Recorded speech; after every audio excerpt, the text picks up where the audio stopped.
Welcome to తొలి వార్త. ప్రజల కోసం ప్రజల పక్షం వార్తలు చదువుతోంది మీ మాధురి. ఈనాటి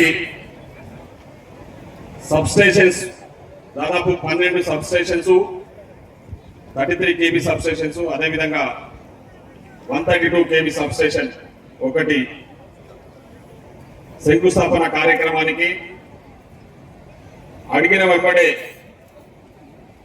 ఎంతో బిజీ షెడ్యూల్ ఉన్నా కూడా కాదనకుండా మన మాట మన్నించి ఈ కార్యక్రమానికి ముఖ్య అతిథులుగా విచ్చేసిన పెద్దలు గౌరవనీయులు రాష్ట్ర ఉప ముఖ్యమంత్రి వర్యులు శ్రీ మల్లు భట్టి విక్రమార్క గారికి, అదేవిధంగా సహచర శాసనసభ్యులు మెగారెడ్డి గారికి, అనిరుద్ రెడ్డి గారికి, కలెక్టర్ గారికి, అడిషనల్ కలెక్టర్లకు, అదేవిధంగా ట్రాన్స్కో సిఎండి గారికి, అదేవిధంగా ఎస్పీడీసీఎల్ సిఎండి గారు ముషరఫ్ అలీ గారికి, మరియు ఇతర ఎలక్ట్రిసిటీ డిపార్ట్మెంట్ అధికారులకు, రెవెన్యూ అధికారులకు, మాజీ ఎమ్మెల్యే స్వర్ణ సుధాకర్ రెడ్డి గారికి, మరియు పెద్దలు రాష్ట్ర finance commission chairman Obaidullah Kotwal గారికి, డిసిసిబి చైర్మన్ విష్ణువర్ధన్ రెడ్డి గారికి, మరియు మార్కెట్ కమిటీ చైర్మన్లు పల్లెపాక ప్రశాంత్ గారు, కతలప్ప గారికి, మండల కాంగ్రెస్ అధ్యక్షులు, అదేవిధంగా మండల కాంగ్రెస్ మహిళా కాంగ్రెస్ అధ్యక్షులకు, అదేవిధంగా ఈ కార్యక్రమానికి మహబూబ్నగర్ నియోజకవర్గం నుంచి విచ్చేసిన సంజీవ్ రాజు గారికి, ముడా చైర్మన్ లక్ష్మణ్ యాదవ్ గారికి, అదేవిధంగా కాంగ్రెస్ పార్టీ సీనియర్ నాయకులు కృష్ణారెడ్డి గారు, అదేవిధంగా కిషన్ రావు గారికి, ఇంకా చాలా మంది మిత్రులు ఉన్నారు. అందరికీ కూడా పేరు పేరున హృదయపూర్వక ధన్యవాదాలు. అదేవిధంగా ముఖ్యంగా ఈ కార్యక్రమానికి ఇంత పెద్ద ఎత్తున ఇక్కడ కూర్చున్న కాంగ్రెస్ పార్టీ కుటుంబ సభ్యులకు, మీడియా మిత్రులకు అందరికీ కూడా పేరు పేరున హృదయపూర్వక ధన్యవాదాలు. ఈరోజు చాలా సంతోషంగా ఉంది, ఎందుకంటే ఒక మంచి కార్యక్రమానికి ఈరోజు శ్రీకారం చుట్టడం జరిగింది. ప్రభుత్వం ఏర్పాటైతే ప్రజా సమస్యలను పరిష్కరించే విధంగా ఉండాలి తప్ప ప్రజా సమస్యలను పరిష్కరించకపోను ప్రజల సమస్యలు పెంచే విధంగా గత పాలకులు చేసిన నిర్వాహకాన్ని మనందరం కూడా చూసినాం. ముఖ్యంగా కరెంటుతోన ఎంత పెద్ద అవసరం పడ్డామో మనందరికీ కూడా తెలుసు. యాసంగి సీజన్లో పంటలు పండించుకోవాలంటే కరెంటు లేక లో వోల్టేజ్ వల్ల పెద్ద మనందరికీ కూడా బాగా తెలుసు, చాలా ఇబ్బందులు పడ్డాం. ముఖ్యంగా మన నియోజకవర్గము పెద్ద ఎత్తున వ్యవసాయం మీద ఆధారపడి జీవనం కొనసాగిస్తున్న కాన్స్టిట్యున్సీ అన్నది కూడా మనందరికీ తెలుసు. కానీ కరెంటు ప్రాబ్లం వల్ల యాసంగిలో పంటలు ఎండిపోయినాయి, రైతులు ఇబ్బందులు పడ్డ విషయాలన్నీ కూడా మనకు తెలుసు. ఈరోజు ఒక రైతు బిడ్డగా ఈ రాష్ట్రానికి ముఖ్యమంత్రిగా ఉంటే ఏ విధంగా ఉంటది, అదేవిధంగా ఈ రాష్ట్రానికి ఒక రైతు బిడ్డ ఉప ముఖ్యమంత్రిగా ఎట్లా ఉంటుందో మీరందరూ కూడా చూస్తా ఉన్నారు. ముఖ్యంగా ఈరోజు ఈ కరెంటు కష్టాలు, ముఖ్యంగా మా రైతుల కష్టాలు తీరాలని, ఆ కరెంటు కష్టాలు తీరాలంటే సబ్ స్టేషన్స్ ఇస్తేనే ఆ కరెంటు కష్టాలు తీరుతామని నేను మన గౌరవ ఉప ముఖ్యమంత్రి గారి దృష్టికి తీసుకెళ్లిన వెంబడే అసలు ఏ మాత్రం ఆలోచన చేయకుండా ఎట్ ఏ టైం 12 సబ్ స్టేషన్లు శాంక్షన్ చేసినందుకు మన నియోజకవర్గ ప్రజల తరఫున మీరందరూ కూడా ఒకసారి పెద్ద ఎత్తున గౌరవ ఉప ముఖ్యమంత్రి శ్రీ మల్లు భట్టి విక్రమార్క గారికి ధన్యవాదాలు తెలియజేయాల్సిందిగా కోరుతా ఉన్నా. మా నియోజకవర్గ రైతాంగం తరఫున కూడా పెద్దలు ఉప ముఖ్యమంత్రి శ్రీ మల్లు భట్టి విక్రమార్క గారికి పెద్ద ఎత్తున ధన్యవాదాలు తెలియజేస్తా ఉన్నాం. ఈరోజు మన నియోజకవర్గంలో 12 సబ్ స్టేషన్లు అమిస్తాపూర్, అదేవిధంగా అమిస్తాపూర్ భూత్పూర్ మండలం, తాటికొండ భూత్పూర్ మండలం, మదిగట్ల భూత్పూర్ మండలం, గుడిబండ అడ్డాకుల మండలం, ముత్యాలంపల్లి అడ్డాకుల మండలం, రాచాల అడ్డాకుల మండలం, పోల్కంపల్లి విలేజ్ మూసాపేట మండలం, అదేవిధంగా మూసాపేట టౌన్ లో, అదేవిధంగా ముచ్చింతల కౌకుంట్ల మండలం, కోయిల్ సాగర్ దేవరకద్ర మండలం, అదేవిధంగా మన 2 మండలాలు మదనాపురము కొత్తకోట వనపర్తి జిల్లాకు వస్తే అక్కడ కూడా రాయన్పేట కొత్తకోట మండలంలో, దుప్పల్లి మదనపూర్ మండలం, ఇట్లా 12 sub stations at a time sanction చేసిన ఘనత ఈరోజు మన ప్రజా ప్రభుత్వం అని చెప్పేసి సందర్భం గుర్తు చేస్తా ఉన్నాం. భవిష్యత్తులో ఎలాంటి కరెంటు ఇబ్బందులు లేకుండా, లో వోల్టేజ్ సమస్యతో ఇబ్బందులు పడకుండా ఈరోజు మనకు ఈ సబ్ స్టేషన్స్ శాంక్షన్ చేయడం జరిగిందని కూడా ఈ సందర్భంగా తెలియజేస్తాం. ఈ రోజే ఆ సబ్ స్టేషన్ అన్ని కూడా ఇక్కడే ఒకటే దగ్గర మంత్రి గారి చేతుల మీదుగా మనము శంకుస్థాపన చేసుకున్నాము. తొందరలోనే పనులు ప్రారంభించి ఒక 3-4 నెలల్లో ఆ సబ్స్టేషన్స్ అన్ని కూడా అందుబాటులోకి వచ్చే విధంగా మనం పనులు ప్రారంభించుకొని పూర్తి చేస్తామని కూడా ఈ సందర్భంగా మీ అందరికి కూడా గుర్తు చేస్తున్నాం. అదే కాకుండా ముఖ్యంగా 132 kV సబ్ స్టేషన్ కూడా మన మూసాపేటలోనే ఇక్కడే, ఎందుకంటే 132 kV సబ్ స్టేషన్ వల్ల లాభాలు ఏంటంటే ఈ సబ్ స్టేషన్స్ అన్ని కూడా పవర్ ఎక్కడి నుంచో తీసుకురావాల్సిన అవసరం ఉండదు. ఇక్కడ 132 kV ఉంటే ఇక్కడ నుంచి మిగతా సబ్ స్టేషన్స్ అందరికి కూడా మనకు మన నియోజకవర్గంలో ఉంటే బాగుంటుందనే ఆలోచనతో ఈ 132 kV సబ్ స్టేషన్ కూడా శాంక్షన్ చేసినందుకు గౌరవ ఉప ముఖ్యమంత్రి గారికి నేను ప్రత్యేకంగా ధన్యవాదాలు తెలియజేస్తా ఉన్నాం. ముఖ్యంగా ఈరోజు మన ప్రభుత్వం, మన ప్రజా ప్రభుత్వం ఎన్నికలలో మీకు ఇచ్చిన హామీలన్నీ కూడా మీకు తెలుసు. ఎన్నికలలో ఇచ్చిన హామీల ప్రకారం ఏవి కూడా వెనుకడుగు వేయకుండా ఆర్థిక సమస్యలు ఎన్నో ఉన్నాయి. ఆర్థిక సమస్యలు, రాష్ట్ర ఆర్థిక పరిస్థితి గురించి ఇక్కడ మాకంటే ఎక్కువ మీకే బాగా తెలుసు. రాష్ట్ర ఆర్థిక పరిస్థితి ఏ మాత్రం బాగా లేకపోయినా ఈరోజు రాష్ట్ర ఆర్థిక మంత్రిగా ఇక్కడ ఉన్న పెద్దలు మల్లు బట్టి విక్రమార్క గారు ఒక ఇంటి సమస్యలు ఎన్ని ఉన్నా కూడా బయటికి కనపడకుండా ఆ సమస్యలన్నింటినీ కూడా మనసులో పెట్టుకొని ఎక్కడ కూడా అరే ఆర్థికంగా నా పరిస్థితి బాగాలేదు, నేను ఆర్థిక మంత్రి కదా ఎట్లా చేద్దామనే ఆలోచన కూడా బయటికి తెలియకుండా, ఆ ప్రజలకు ఆ సమస్యలు తెలియకుండా మొత్తం ఆర్థికంగా ఎంత బాగాలేకపోయినా ఇచ్చిన మాట నిలబెట్టుకోవడానికి ఆర్నిశలు కష్టపడుతూ ఆర్థిక వ్యవస్థను చక్కదిద్దుతున్న పెద్దలు ఉప ముఖ్యమంత్రి గారికి ఈ సందర్భంగా నేను ప్రత్యేకంగా ధన్యవాదాలు కూడా తెలియజేస్తా ఉన్నా. ఎందుకంటే ఇంత ఇబ్బందులు ఉన్నా కూడా ఈరోజు మనము అన్ని రకాల కూడా అన్ని సంక్షేమ పథకాలు, ముఖ్యంగా మహిళా తల్లులు ఉన్నారు ఇక్కడ, ఆర్టీసీ బస్సులలో మహిళలకు ఉచిత సౌకర్యం కల్పిస్తా ఉన్నాం. అదే విధంగా 200 యూనిట్ల కరెంటు ఉచితంగా ఇస్తా ఉన్నాం. నా నియోజకవర్గంలో దాదాపు 42,000 మందికి, 42,000 కుటుంబాలకు, మన నియోజకవర్గంలో 60,000 కుటుంబాలుంటే 42,000 కుటుంబాలకు ఈరోజు 200 యూనిట్ల కరెంటు ఉచితంగా ఇస్తున్నందుకు మనందరం కూడా ఉప ముఖ్యమంత్రి గారికి మరొకసారి ధన్యవాదాలు తెలియజేయాలని కూడా ఈ సందర్భంగా గుర్తు చేస్తా ఉన్నా. అదే కాకుండా ఈరోజు ఇందిరమ్మ ఇండ్లు మీకు అందరికి కూడా ఆల్రెడీ పైలట్ ప్రాజెక్ట్ కింద కొన్ని మండలాల్లో ఆ ఇందిరమ్మ ఇండ్లు ప్రారంభించుకోవడం జరిగింది. ఇప్పటికే కొన్ని మండలాలలో ఇండ్లు కంప్లీట్ చేసుకున్నారు. మన రాష్ట్ర అవతరణ దినోత్సవం రోజు దేవరకద్ర మండలం మీన్గోన్పల్లిలో ఒక ఇల్లును కూడా ఇందిరమ్మ ఇల్లు మన గృహ ప్రవేశం కూడా చేసుకున్న విషయం ఈ సందర్భంగా నేను గుర్తు చేస్తా ఉన్నా. ప్రతి గ్రామంలో కూడా ఈరోజు ఇందిరమ్మ ఇళ్లను తొందరలోనే ప్రారంభించుకోబోతా ఉన్నాం. అంటే శంకుస్థాపన చేసి పనులు మొదలు పెట్టబోతా ఉన్నాం. దాదాపు 3,500 ఇండ్లు మన నియోజకవర్గానికి మన ప్రభుత్వం కేటాయించడం జరిగింది. అన్ని గ్రామాలలో కూడా ఈరోజు ఇందిరమ్మ ఇండ్ల పనులు ప్రారంభించబోతా ఉన్నామని కూడా ఈ సందర్భంగా గుర్తు చేస్తా ఉన్నా. అదే కాకుండా ఈరోజు సన్న బియ్యం విషయంలో మీరందరూ కూడా ఈరోజు పెద్ద ఎత్తున మన ప్రభుత్వానికి కృతజ్ఞత తెలియజేయాలి. భారతదేశ చరిత్రలో ఏ రాష్ట్రంలో లేని విధంగా ఓన్లీ ఒక తెలంగాణ రాష్ట్రంలోనే ఈరోజు ఈ సన్న బియ్యం ఇస్తా ఉన్న విషయం మనందరికీ కూడా తెలుసు. ముఖ్యంగా పేదవాడు కూడా ధనవంతులతో సమానంగా సన్న బియ్యం తినాలి, వాళ్ళు కూడా ఆరోగ్యంగా ఉండాలన్న ఆలోచనతో ఆర్థిక పరిస్థితి బాగాలేకపోయినా ఈరోజు సన్న బియ్యం ఇస్తా ఉన్నాం. ఈరోజు బీజేపీ వాళ్ళు మాట్లాడుకుంటా ఉన్నారు. ఏం చెప్తా ఉన్నారు బీజేపీ వాళ్ళు? కొందరు ఎక్కడ పడితే అక్కడ వాగుతూ ఇదేదో సన్న బియ్యం మేము ఇస్తున్నామని చెప్పేసి తప్పుడు ప్రచారం చేస్తా ఉన్నారు. మీరు సన్న బియ్యం ఇచ్చేటోళ్ళు అయితే మీరు బీజేపీ వాళ్ళు అధికారంలో ఉన్న రాష్ట్రాలల్లో సన్న బియ్యం ఎందుకు ఇస్తలేరని చెప్పేసి ఈ సందర్భంగా నేను మీ ద్వారా బీజేపీ వాళ్ళని ప్రశ్నిస్తా ఉన్నా. అంటే ఒకసారి ఆలోచన చేసింది, ఈరోజు సన్న బియ్యం ఇస్తున్నది ఎవరో కాదు, ఓన్లీ మన ప్రభుత్వం, మన ప్రజా ప్రభుత్వం, మన ఇందిరమ్మ రాజ్యం అని కూడా ఈ సందర్భంగా మీ అందరికీ కూడా గుర్తు చేస్తా ఉన్నా. ఇవే కాకుండా ముఖ్యంగా మహిళా తల్లులకు వడ్డీ లేని రుణాలు, ఎన్నో సంక్షేమ పథకాలు, ముఖ్యంగా మహిళలకు ఆర్థికంగా మన ప్రజా ప్రభుత్వం, మన గౌరవ ముఖ్యమంత్రి శ్రీ యనమల రేవంత్ రెడ్డి గారు, అదేవిధంగా పెద్దలు ఉప ముఖ్యమంత్రి శ్రీ బట్టి విక్రమార్క గారు ఆలోచన చేసి మహిళలకు ఎన్నో రకాల సంక్షేమ పథకాలను, ముఖ్యంగా వాళ్ళ కాళ్ళ మీద వాళ్ళే నిలబడి ఆర్థికంగా ఎదగాలనే ఆలోచనతోన ఈరోజు ఎన్నో పథకాలను ఈరోజు తీసుకొస్తారు. ముఖ్యంగా సోలార్ కానివ్వండి, పెట్రోల్ పంపులు కానివ్వండి, వాళ్ళనే ఆర్టీసీ బస్సులు కూడా వాళ్ళకి ఇచ్చేసి వాళ్ళే నడిపించుకునే విధంగా, వాళ్ళు ఆదాయ వనరులు సంపాదించుకునే విధంగా ఆర్థికంగా ఉన్నతంగా ఎదగడానికి ఈరోజు మన ప్రజా ప్రభుత్వం పెద్ద ఎత్తున పనిచేస్తుందని కూడా ఈ సందర్భంగా గుర్తు చేస్తా ఉన్నా.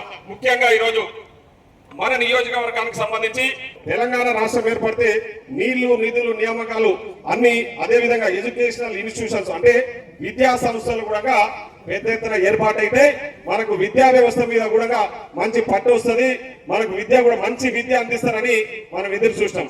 కానీ ఆ 10 ఏళ్ల కాలంలో దేవరకద్ర నియోజకవర్గంలో ఒక్క డిగ్రీ కాలేజ్ లేదంటే ఒకసారి ఆలోచన చేయండి. మన నియోజకవర్గంలో పిల్లలు ఎవరైనా చదువుకోవాలంటే ఏడుకోవాలి, పాలమూరు పోయి డిగ్రీలు చదువుకోవాలి. ఆర్థిక స్తోమత లేని వాళ్ళు చదువు మధ్యలోనే ఆపేసిన విషయాలను కూడా ఇక్కడ ఉన్న ప్రజలకు అందరూ కూడా తెలుసు. మేము వచ్చిన వెంబడే ముఖ్యంగా నేను పోయి గౌరవ ఉప ముఖ్యమంత్రి గారిని రిక్వెస్ట్ చేస్తాను, నాకు డిగ్రీ కాలేజ్ లేదు, మీరు తక్షణమే శాంక్షన్ చేయండి అంటే వచ్చిన మనం అధికారంలోకి వచ్చిన 3 నెలల్లోనే మనకు డిగ్రీ కాలేజ్ ఇవ్వడం జరిగింది. ఈరోజు బ్రహ్మాండంగా దేవరకద్రలో డిగ్రీ కాలేజు నడుస్తా ఉంది. ముఖ్యంగా డిగ్రీ కాలేజీకి బిల్డింగ్ కు సంబంధించి కూడా నేను ఇక్కడ గౌరవ ఉప ముఖ్యమంత్రి గారిని కోరుతా ఉన్నా, దయచేసి బిల్డింగ్ సంబంధించిన విషయం కూడా మీ దగ్గర పెండింగ్ లో ఉందన్నా, బిల్డింగ్ శాంక్షన్ కూడా తొందరలో చేయాలని చెప్పేసి కూడా ఈ సందర్భంగా మిమ్మల్ని కోరుతా ఉన్నా. అదే విధంగా హెల్త్ ఎడ్యుకేషన్ కి సంబంధించి ప్రతి మండల హెడ్ క్వార్టర్ లో కూడా జూనియర్ కాలేజ్ ఏర్పాటు చేయాలని చెప్పి కూడా రిక్వెస్ట్ చేస్తే ముసాపేటలో జూనియర్ కాలేజ్ కు ఆల్రెడీ శంకుస్థాపనకు అంటే ముసాపేటలో శాంక్షన్ చేయడం జరిగింది. మిగతా మండల హెడ్ క్వార్టర్లలో కూడా జూనియర్ కాలేజ్ ఏర్పాటు చేసుకోబోతా ఉన్నాం. అవే కాకుండా జూనియర్ కాలేజీలో కాకుండా స్కూళ్లలో కూడా ఈరోజు మంచి వసతులు కల్పించి ప్రభుత్వ పాఠశాలలో కూడా మంచి విద్య అందించాలి, మన పిల్లలు మంచి భవిష్యత్తు ఉండాలని మంచిగా చదువుకోవాలనే ఆలోచనతో ఈరోజు స్కూల్ ఓపెనింగ్ డే రోజే ఇంత ఆర్థికంగా మన రాష్ట్ర పరిస్థితి బాగాలేకపోయినా స్కూల్ ఓపెనింగ్ రోజే స్కూల్ యూనిఫామ్స్ అదే విధంగా బుక్స్ కూడా 12వ తారీఖు నుంచి ప్రారంభిస్తున్న విషయాన్ని కూడా ఈ సందర్భంగా మీ అందరికీ కూడా గుర్తు చేస్తా ఉన్నాం. సో ఇట్లా ఎడ్యుకేషన్ కు సంబంధించి పెద్ద ఎత్తున మన ప్రజాప్రభుత్వం ఆలోచన చేస్తూ మన పిల్లల చదువు కోసం పెద్ద ఎత్తున ఖర్చు చేస్తున్న విషయాన్ని కూడా ఈ సందర్భంగా గుర్తు చేస్తా ఉన్నాం. అదే కాకుండా హెల్త్ విషయానికి వస్తే ఈరోజు మనకి ఏదైనా ఆరోగ్యం బాగలేకపోతే పాలమూరు పోతే పాలమూరు హాస్పిటల్లో బిజీగా ఉంటది కాబట్టి పట్టణం పోమని చెప్తా ఉన్నాం. ఎక్కడ చూసినా కూడా ఆర్థికంగా అంటే 10 ఏళ్ల ఎడ్యుకేషన్ కానీ అదే విధంగా హాస్పిటల్స్ విషయంలో కూడా వాళ్ళు పూర్తిగా నిర్లక్ష్యానికి గురి చేశారు. కనీసం హెల్త్ విషయంలో కూడా ఎక్కడ ఆలోచన చేయలేదు. ఒక్క దగ్గర కూడా ఒక హాస్పిటల్ అప్గ్రేడ్ చేయలేదు, ఒక హాస్పిటల్ రిపేర్ చేసి హాస్పిటల్ మంచి వసతులు కల్పించలేదు. కానీ ఈరోజు మనం వచ్చిన తర్వాత 100 పడకల ఆసుపత్రికి దేవరకద్రలో ఆల్రెడీ పనులు మొదలైనవి. సంవత్సరం లోపే ఆ 100 పడకల ఆసుపత్రిని పూర్తి చేసి మీకు అందుబాటులోకి తీసుకురాబోతా ఉన్నామని కూడా ఈ సందర్భం గుర్తు చేస్తా ఉన్నాం. అదే కాకుండా నేషనల్ హైవే ఉంది, మనకు పెద్ద ఎత్తున 68 కిలోమీటర్ల నేషనల్ హైవే ఉంది. అక్కడక్కడ యాక్సిడెంట్స్ అయితే చాలా మంది హైదరాబాద్ తీసుకుపోయే లోపే పిల్లలు చనిపోతా ఉన్నారు. అవన్నీ దృష్టిలో ఉంచుకొని గౌరవ హెల్త్ మినిస్టర్ గారికి దృష్టికి తీసుకెళ్తే ట్రామా కేర్ సెంటర్ ను ఇక్కడే జానంపేట దగ్గర ముసాపేట మండలం జానంపేటలో తొందరలోనే ఒక ట్రామా కేర్ సెంటర్ ఏర్పాటు చేసుకొని ఇట్లా ఎమర్జెన్సీ కేసెస్ ఏమైనా వస్తే అక్కడ ట్రీట్మెంట్ చేసి హైదరాబాద్ పంపించే విధంగా, అంటే కొందరు హైదరాబాద్ పోయేలోపే చనిపోయే పేషెంట్స్ ఉన్నారు కాబట్టి వాళ్ళని ట్రీట్ చేయడానికి ఇక్కడే ఒక పెద్ద ఎత్తున ట్రామా కేర్ సెంటర్ కూడా తొందరలోనే పనులు ప్రారంభించుకోబోతా ఉన్నాం. అదేవిధంగా మండల హెడ్ క్వార్టర్లలో ఉన్న హాస్పిటల్స్ ఏవైతున్నాయో చిన్న హాస్పిటల్స్ అప్పట్లో కాంగ్రెస్ ప్రభుత్వం అధికారంలో ఉన్నప్పుడు కట్టిన హాస్పిటల్స్ కూడా అప్గ్రేడ్ చేయాలని చెప్పేసి నేను ప్రభుత్వం దృష్టికి తీసుకెళ్తే ఈరోజు పేరూరు కానివ్వండి, చింతకుంట కానివ్వండి, అదేవిధంగా దేవరకద్ర కొత్తకోట మండలంలో కూడా 30 బెడెడ్ హాస్పిటల్ కూడా తొందరలోనే పనులు ప్రారంభించుకోబోతాను. మిగతా హాస్పిటల్స్ అని కూడా అప్గ్రేడ్ చేయబోతా ఉన్నామని కూడా ఈ సందర్భంగా గుర్తు చేస్తా ఉన్నా. అంటే ఒక ఎడ్యుకేషనే కాదు, హెల్తే కాదు, మిగతా విషయాల విషయంలో కూడా ఈరోజు మీ ముందు కొన్ని చర్చించదలుచుకున్నా. ముఖ్యంగా ఈరోజు నీళ్ల విషయానికి వస్తే ఈరోజు పాలమూరును పచ్చగా చేశామని చెప్పేసి బీఆర్ఎస్ పదే తప్పుడు ప్రచారం చేస్తున్న విషయం మనం అందరూ చూసినాం. పాలమూరును పచ్చగా చేసింది ఏడని చెప్పండి, మీ అందరు కూడా తెలుసు. పాలమూరును పచ్చగా చేయకపోను పాలమూరును పూర్తిగా నిర్లక్ష్యానికి గురి చేశారు. పాలమూరుకు తీవ్రాన్ని అన్యాయం చేసిన వాళ్ళు ఎవరంటే బీఆర్ఎస్ పార్టీ నాయకులు అని చెప్పేసి ఈ సందర్భంగా నేను గుర్తు చేస్తాను. ముఖ్యంగా ఇక్కడ మన దగ్గర ఈరోజు ఎక్కడ నీళ్లు వస్తా ఉన్నాయి మన చేనుల కంటే అవి కాంగ్రెస్ ప్రభుత్వం అధికారంలో ఉన్నప్పుడు కట్టిన ప్రాజెక్టులే. దూరాల ప్రాజెక్టు మనం కట్టింది, కోయిల్ సాగర్ ప్రాజెక్టు మనం కట్టింది, భీమా ఫేజ్ 1 ఫేజ్ 2 ప్రాజెక్టు మనం కట్టింది, అదేవిధంగా శంకర సముద్రం ప్రాజెక్టు కూడా మనం కట్టింది. ఈరోజు కేఎల్ఐ కల్లకుర్తి లిఫ్ట్ ఇరిగేషన్ ద్వారా ఈ ప్రాంతానికి నీళ్లు వస్తున్నాయంటే అవన్నీ కూడా కాంగ్రెస్ పార్టీ అధికారంలో ఉన్నప్పుడు కట్టిన ప్రాజెక్టుల ద్వారానే ఈరోజు మన నియోజకవర్గం నీళ్లు వస్తున్నాయి తప్ప ఎక్కడ కూడా టీఆర్ఎస్ వాళ్ళు వచ్చిన తర్వాత వాళ్ళు చేసిన పని ఏంటంటే పాలమూరు రంగారెడ్డికి పైలట్ ఆవిష్కరణ చేశారు. కరువైన ప్రాజెక్టు మీకు తెలుసు. 2015లో అప్పటి మాజీ ముఖ్యమంత్రి కేసీఆర్ గారు 2015 జూన్ 11వ తారీఖు రోజు ఇక్కడే పాలమూరు రంగారెడ్డికి మన నియోజకవర్గంలో కరువెన దగ్గర పైలాన్ ఆవిష్కరణ చేసి ఆ రోజు శంకుస్థాపన చేసి సార్ ఏం మాట్లాడింది ఆ రోజు అదన్నీ కూడా ఈ సందర్భంగా నేను గుర్తు చేయదలుచుకున్నా. కేసీఆర్ గారు రోజు జనాలను చూసి ఈ ప్రాజెక్టును 3 సంవత్సరాలలో పాలమూరు రంగారెడ్డిని పూర్తి చేసి పాలమూరు ప్రజలకు నీళ్లు అందిస్తా అని చెప్పేసి మాయమాటలు చెప్పినారు. అప్పుడు చెప్పడమే కాదు, అక్కడ ఉన్న మాజీ ఎమ్మెల్యే గారు ఆల వెంకటేశ్వర రెడ్డి వీడు ఒక గుడిసె బిల్డింగ్ కట్టాయా ఇక్కడనే గుడిసేసుకొని ఉంటా, నేను ఈయనే ఉంటా, గుర్చేసుకొని ఈ ప్రాజెక్టు పూర్తి చేసి 3 సంవత్సరాలలో మా పాలమూరు వాళ్ళకి నీళ్లు తీసుకొస్తా అని చెప్పేసి కేసీఆర్ గారు ఎంత పెద్ద అబద్ధం మాట్లాడినో మనందరూ కూడా తెలుసు. 3 సంవత్సరాలు కాదు కదా, వాళ్ళు ఉన్న రోజులు ఆ ప్రాజెక్టు పూర్తిగా నత్తనడకన ఉంది.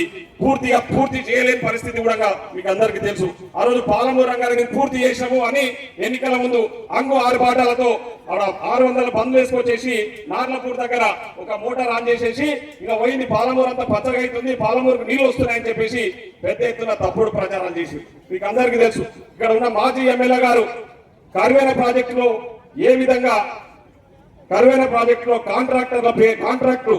కాంట్రాక్టర్ గా అవతారం ఎత్తి ఇక్కడ ఉన్న మా వేమ్ల ఇక్కడ మా బాలనర్సింహులు జెడ్పీడీసీ ఎక్స్ జెడ్పీడీసీ గారు ఉన్నారు. 400 ఎకరాలు వేముల విలేజ్ లో ఉన్న చెరువులో 400 ఎకరాల చెరువు అది. ఆ చెరువులో నల్ల మట్టిని అడ్డగోలిగా అప్పనంగా దోసేసుకొని అదేవిధంగా మధ్యగట్ల చెరువులో కూడా 260 ఎకరాలు ఇక్కడ ఉన్న భూత్పూరే కానివ్వండి, అదేవిధంగా ముసాపేట కానివ్వండి, అడ్డాకులు కానివ్వండి, ఈ 3 మండలాలలో చెరువులలో ఉన్న నల్ల మట్టిని ఎవరు తీసుకుపోయారు? మాజీ ఎమ్మెల్యే గారు కాంట్రాక్టర్ పేరు మీద ఆ ఊర్లలోకి ఎగనామా పెట్టేసి నీళ్లు తీసుకుపోయేసి నల్లమట్టి తీసుకుపోయి అడ్డగోలుగా సంపాదించుకున్న విషయం మీ అందరికీ కూడా తెలుసు. ముఖ్యంగా వేముల గ్రామానికి ఆయన చెప్పిన విషయాలు ఈ సందర్భంగా గుర్తు చేయదలుచుకున్నాం. ఇక్కడే ముసాపేట నుంచి వేములకు ఏమని మాట చెప్పి నల్లమట్టి తీసుకుపోయడం మీకు అందరికి తెలుసు. ముసాపేట నుంచి కరువెనకు ముసాపేట నీళ్ళు వస్తాయి, ముసాపేట నుంచి వేములకు నీళ్ళు ఇస్తా కాబట్టి మీరు నల్లమట్టిని ఇవ్వండి అని చెప్పేసి ఏదో అబద్ధపు హామీ ఇచ్చేసి వాళ్ళని మోసం చేసి 400 ఎకరాల చెరువులో నల్లమట్టిని అప్పనంగా దోసుకుపోయిన వ్యక్తి మాజీ ఎమ్మెల్యే గారు అన్న విషయం మీ అందరి కూడా మరొకసారి సందర్భంగా నేను గుర్తు చేస్తా ఉన్నా. ఈ రోజు కరువెన ప్రాజెక్టు పూర్తి అయినా కూడా ఈ ప్రాంతానికి నీళ్ళు వచ్చే అవకాశం లేదు. ఇక్కడ ఉన్న వేముల కానివ్వండి, లక్ష్మీపల్లి కానివ్వండి, చక్రాపూర్ కానివ్వండి, చౌదరిపల్లి విలేజ్లు ఇవన్నీ కూడా కరువెన ప్రాజెక్టు పూర్తయినా కూడా నీళ్లు రావు అనే ఆలోచనతోన నేను మనం అధికారంలోకి వచ్చిన తర్వాత చౌదరిపల్లి లిఫ్ట్ ఇరిగేషన్ అని చెప్పేసి మన్యంకోట దగ్గర ఒకటి ప్లాన్ చేసినాము.